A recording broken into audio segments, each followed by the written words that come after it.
अब मूव नहीं करेगा दरबार। सही सुना आपने। मोदी सरकार ने जम्मू कश्मीर में 149 साल पुरानी दरबार मूव परंपरा को खत्म कर एक नया इतिहास रच दिया है। इससे सरकार को हर साल 200 करोड़ रुपए तक का फायदा होगा। लेकिन परंपरा खत्म होने के बाद 10,000 कर्मचारियों को सरकार की तरफ से मिले जम्मू या कश्मीर में से किसी एक घर को खाली करना होगा।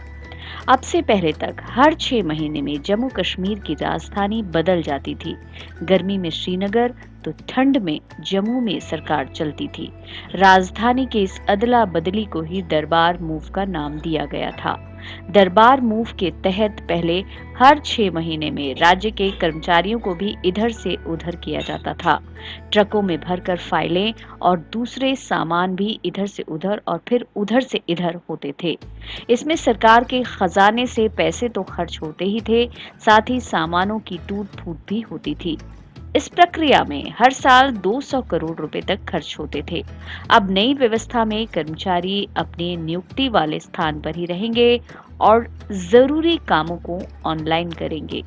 जम्मू और श्रीनगर में मुख्यालयों वाले सचिवालयों में करीब 10,000 कर्मचारी नियुक्त है। आइए जानते हैं कि कब ये दरबार मूव की परंपरा लागू हुई थी। दरबार मूव परंपरा की शुरुआत महाराजा गुलाब सिंह ने 1872 में की थी। परंपरा को 1947 के बाद भी जम्मू कश्मीर के राजनीतिक वर्ग ने भी जारी रखा।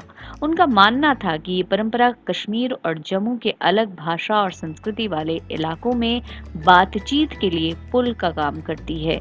पिछले साल यानी 2020 में तत्कालीन मुख्य न्यायाधीश गीता मित्तल और जम्मू कश्मीर हाईकोर्ट के न्यायमूर्ति रजनीश ओसवाल ने परंपरा को बंद करने का सुझाव देते हुए कहा था कि ये राजकोष पर बोझ है।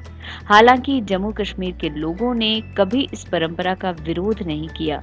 इससे दोनों ही राजधानियों में आर्थिक सुधार के साथ साथ विकास के कई काम जाने अनजाने में हो जाते थे। दरबार मूव परंपरा के खत्म होने से पहले जम्मू कश्मीर के उपराज्यपाल मनोज सिन्हा ने अपने ऑफिस को पूरी तरह से ई ऑफिस में शिफ्ट कर लिया है। साथ ही कर्मचारियों से एक घर खाली करने के लिए कह दिया गया है। प्रशासन ने जरूरी आधिकारिक रिकॉर्ड ई ऑफिस पर अपलोड कर दिए हैं। सत्ता विमर्श ब्यूरो की रिपोर्ट।